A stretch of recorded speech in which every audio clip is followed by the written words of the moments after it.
नमस्कार, स्वागत है एक बार फिर से मेरे इस YouTube चैनल में जिसका नाम हिंदू भूमि है। इस वीडियो संदेश के द्वारा मैं आपको बताऊंगा कि आप देखिए कि आजकल हिंदुओं के त्योहार बाद में आते हैं और उनका विरोध करना पहले शुरू हो जाता है। इसलिए आप देखिए कि जैसे ही कोई हिंदू त्योहार आता है उसका मजाक उड़ाते हुए और उसका विरोध करते हुए बाजार में बहुत सारी ऐसी फोटो आ जाती हैं जिनका कि कोई औचित्य नहीं होता। लेकिन हमारी भ्रमित पीढ़ी बिना कुछ सोचे समझे उसको एक दूसरे को फॉरवर्ड करने में लग जाती है और उसको एक मनोरंजन का साधन समझ लेती है। उदाहरण के लिए आप इस को वाली फोटो को देखिए। इसी फोटो को दिखा दिखाकर भेज कर कुछ भ्रमित लोग कह रहे हैं कि स्वर्ग के लिए अभी कोई टिफिन सेवा आरंभ नहीं हुई है, इसलिए जीते जी ही अपने बड़ों की सेवा करना सच्चा श्राद्ध है। जबकि ये भ्रमित या मूर्ख लोग ये भी नहीं जानते कि सेवा करना जीते जी एक दायित्व है और मृत्यु के बाद में श्राद्ध करना उनका संस्कार है। तो ये क्या है कि ये लोग दायित्व और संस्कार में अंतर नहीं कर पा रहे हैं या इस युवा पीढ़ी को भ्रमित कर दिया गया है। इस तरह के जो व्यक्ति होते हैं वो ऐसे और वही एहसान फरोमोश हैं जो दो चार अक्षर जानते ही अपने पूर्वजों को याद नहीं करना चाहते। आप देखिए कि इनमें से अधिकतर यानी 98% लोग ऐसे मिल जाएंगे जो कि अपनी 4-5 पीढ़ियों की बात तो छोड़ो, इन्हें अपने दादा और परदादी तक का भी नाम मालूम नहीं होगा। और ऐसे ही लोग हिंदू संस्कृति को पाखंड और अंधविश्वास बताते हैं, क्योंकि ऐसे लोग पैसे में डूबे होने के कारण अपने पूर्वजों को अब किसी भी प्रकार से याद नहीं करना चाहते।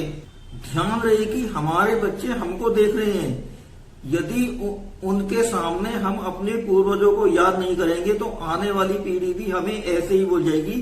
क्योंकि जब हम अपने बच्चों को अपने पूर्वजों की याद नहीं दिलाएंगे तो फिर आने वाले समय में अपने बच्चों को भी अपने पूर्वजों की कोई भी याद नहीं आएगी और इस प्रकार से आपका नाम भी एक काल्पनिक की तरह से ही हो जाएगा। इन अज्ञानी और भ्रमित युवकों को यह भी पता नहीं होता है कि जैसे ही कोई हिंदू त्योहार आता है ठीक उससे पहले ही बाजार में उस त्योहार का मजाक उड़ाने वाले फोटो और विभिन्न प्रकार के इमेज बाजार में आ जाते हैं, जो कि विदेशी लोगों की एक बहुत बड़ी साजिश होती है, क्योंकि वो हमारी संस्कृति और संस्कारों को नष्ट करना चाहते हैं। और आप देखिए कि कुछ भ्रमित और बेवकूफ लोग बिना सोचे समझे, बिना अपना दिमाग लगाए उन इमेजों को एक दूसरे को फॉरवर्ड करना शुरू कर देते हैं। वो यह भी जानने की कोशिश नहीं करते कि आखिरकार इस तरह की इमेजों को बना कौन रहा है और उनका उद्देश्य क्या है। क्योंकि कोई भी आदमी व्यक्तिगत रूप से ऐसी इमेज को नहीं बना सकता। इस काम में बड़ी बड़ी कंपनियां और हिंदू संस्कृति का विरोध करने वाली संस्थाएं जुड़ी होती हैं, जिनको विदेशों से बहुत बड़ी सहायता राशि मिलती है। अब मैं अपनी वीडियो के संदेश पर आता हूँ। हमारे यहाँ पर एक भेड़चाल शुरू हो गई है।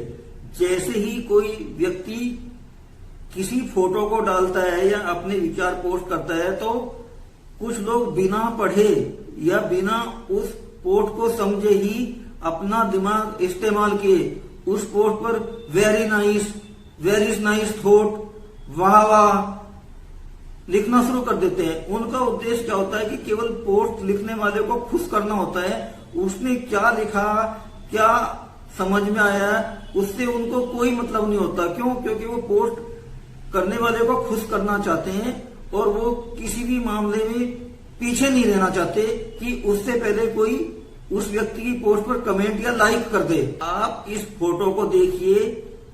ये फोटो इमेज कहती है कि स्वर्ग के लिए अभी कोई टिफिन सेवा की शुरुआत नहीं हुई है, जीते जी बड़ों को खीर पूरी खिलाना ही सच्चा श्राद्ध है। जबकि इन मूर्ख लोगों को ये भी नहीं पता कि श्राद्ध तो केवल मृत व्यक्तियों के लिए ही किया जाता है। मानव शरीर के दो भाग होते हैं, एक स्थूल शरीर और दूसरा होता है सूक्ष्म शरीर। आदमी के मरने पर सूक्ष्म शरीर व्यक्ति के किसी भी द्वार जैसे कि मुंह, नाक, कान, आंख या अन्य द्वार से निकल जाता है। सूक्ष्म शरीर वायु स्वरूप होता है, जैसे कि प्राण वायु। उसका वजूद हमेशा बना रहता है और वो कभी भी नष्ट नहीं होता। विज्ञान का लॉ ऑफ एनर्जी कंजर्वेशन भी इसी सिद्धांत पर बना हुआ है। कहने का मतलब ये है कि एनर्जी को नष्ट नहीं किया जा सकता, बल्कि उसका स्वरूप बदल जाता है। ये नियम मैंने यहाँ पे इसलिए बताया है, उन लोगों के लिए बताया है कि जो केवल विज्ञान को ही अंतिम मानकर चल रहे हैं तथा हिंदू धर्म तथा संस्कृति को पाखंड, ढोंग, अंधविश्वास बताकर दिन रात हिंदुओं के त्योहारों का मजाक उड़ाते रहते हैं। उदाहरण के लिए जैसे कि फ्रिज के खोलते ही वायु उसमें से बाहर निकल जाती है और गर्मी उत्पन्न हो जाती है, परंतु निकलती हुई वायु हमें कभी भी दिखाई नहीं देती। मनुष्य के प्राण निकलने के बाद अब बचता है स्थूल शरीर, जिसको विभिन्न क्रियाकर्म के द्वारा नष्ट कर दिया जाता है। इस तरह का मजाक उड़ाने वाले वही लोग हैं जो मृत व्यक्तियों के लिए श्राद्ध कर्म का विरोध कर रहे हैं। अंत में मैं इस वीडियो संदेश में आपको यही कहना चाहूंगा कि मेरे वीडियो का सार ये है कि अपने पूर्वजों का श्राद्ध कर्म अवश्य करें। जैसे कि सूर्य की किरणों से प्रकाश हमारे तक पहुंचता है, ईमेल के द्वारा भेजा गया संदेश प्राप्त हो जाता है, पोस्टमैन के द्वारा भेजा गया पत्र प्राप्त हो जाता है, ठीक उसी प्रकार से श्राद्ध के दिनों में अपने पूर्वजों को अर्पित किया गया खाना उनको उसी रूप में प्राप्त हो जाता है जिस रूप में वे उसको पसंद करते हैं। अतः मैं आपसे एक बार फिर कहना चाहूंगा कि आप किसी भी आधुनिक विज्ञानी, बुद्धिजीवी या किसी भी भांड या बिकाऊ मीडिया के चक्कर में ना पड़ते हुए किसी भी हिंदू संस्कृति विरोधी प्रोपेगेंडा में ना फंसते हुए अपने पूर्वजों का श्राद्ध अवश्य करें, उनकी स्मृति से जुड़ने का अनुभव प्राप्त करें और आने वाली पीढ़ियों को संदेश दें कि यदि हमने श्राद्ध नहीं किया और कौवों को अच्छा और पौष्टिक भोजन श्राद्ध कर्म के दौरान नहीं दिया तो कौवों की प्रजाति खत्म हो जाएगी और इसी के साथ ही बरगद और पीपल के वृक्ष का भी संकट हो जाएगा, जो कि आने वाली पीढ़ियों के लिए एक अच्छा और शुभ संकेत नहीं होगा।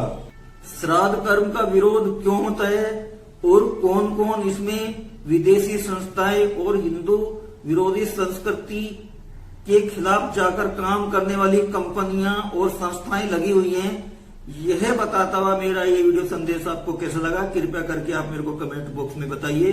और यदि ये मेरा वीडियो आपको पसंद आया हो तो मेरे इस YouTube चैनल को सब्सक्राइब कर दीजिए, साथ ही बेल आइकन को प्रेस करना ना भूलें। मैं मिलता हूं आपसे एक नई वीडियो के साथ, एक नए संदेश के साथ। तब तक के लिए मेरा आपको जय हिंद, भारत माता की जय।